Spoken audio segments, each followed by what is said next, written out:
have met you, like Eric said, all those years ago, and I wasn't part of the swimming pool time, but ever since I've come here, and there's so many of you that are just so close, and the ones that I've met for the first time this weekend, it's just been an honor to be here and a blessing and encouragement to our hearts. And so just really quick, I just wanted to let you know in the last 3 or 4 years since we've been here, all 3 of our kids are married now, and we have 4 grandchildren and 1 on the way.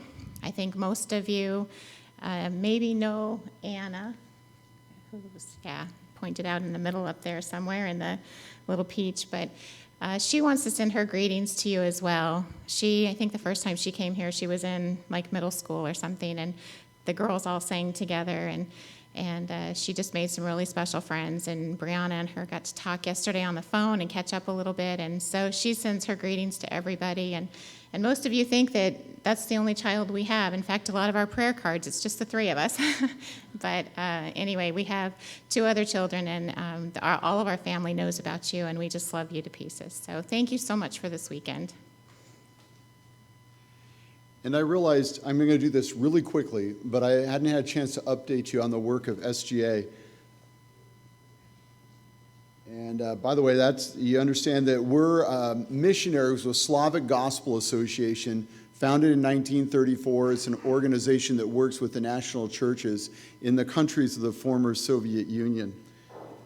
We also, 9 years ago, began planting a church. In fact, when we first knew Steve, I was in seminary. He found us beside the pool. I was the only guy out there reading Spurgeon. And so we connected, and our kids were playing in the pool. And this is our church. It's a small church in a village of 2,000 people in northwest Illinois. And that is a small congregation that is actually meeting together for worship now. There's a picture of the countries of the former Soviet Union. And if you see the red and the darker colors there towards the bottom, imagine if you were one church for every 1 million people.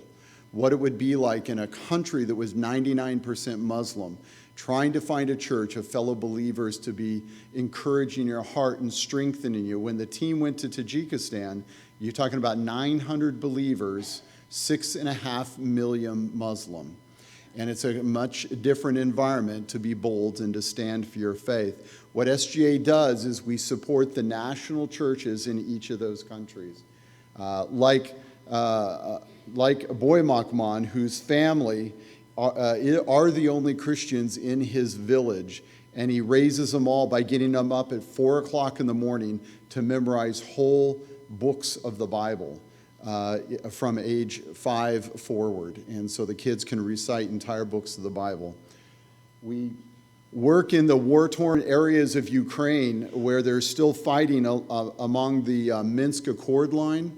And that's an area where there's still people that are dying every day. And so what SGA does is work with churches like FBC to get the food to the churches there. Everything we do is equipping the churches to do the work of ministry. SGA is invisible over there. We don't desire for them to see really any of the Americans doing the ministry. We want to equip the churches, because if anything in their life changes, it is the nationals who are able to reach the people in their language, in their culture, and understand how to bring the gospel clearly to them. So you see people that are under such poverty, and this little girl actually had no clothes on. She had nothing to wear, and we were able to get her warm during the winter, and the churches actually went over and cleaned up the house and helped plant potato gardens. Or you find homeless children in Tashkent that have been forgotten, and you see children's ministry where former drug addict Pavel Nino is able to minister to these kids, and serving 338 national missionaries who are reaching many kids, training. We have seminaries, Bible institutes, and church-based training. This one's down in Dushanbe. Equipping youth for the work of ministry. Orphans Reborn, we're reaching over 8,000 orphans through 105 different national churches. And the kids, most of the kids, just want someone to hold on to. Most of them have never even known their mother and a father. And you can sit down and they just want to hang on you and know that they're loved. And so the Orphans Reborn program is an amazing program. Yet a lot of the kids who do have the parents live with parents in abject poverty. And so we have a chance. And by the way, all these pictures are taken with my phone. And so these are things that I'm trying to live through have you live through my eyes on this. Women's ministry as well as Emmanuel's Child, and how many kids are excited to get a bag full of nuts, shampoo, and shower products, and think that that was a Christmas present. Well, for these kids, it's everything. And then summer camps. So, and we translate literature. Sorry. I did that real quick. 18 different ministries, 12 countries, including Israel, and everything church-centric gospel teaching. So thank you for your amazing support that you continue to pour out and allowing us to be a sliver of your life. You all are a massive encouragement to Christy and I in all that we do.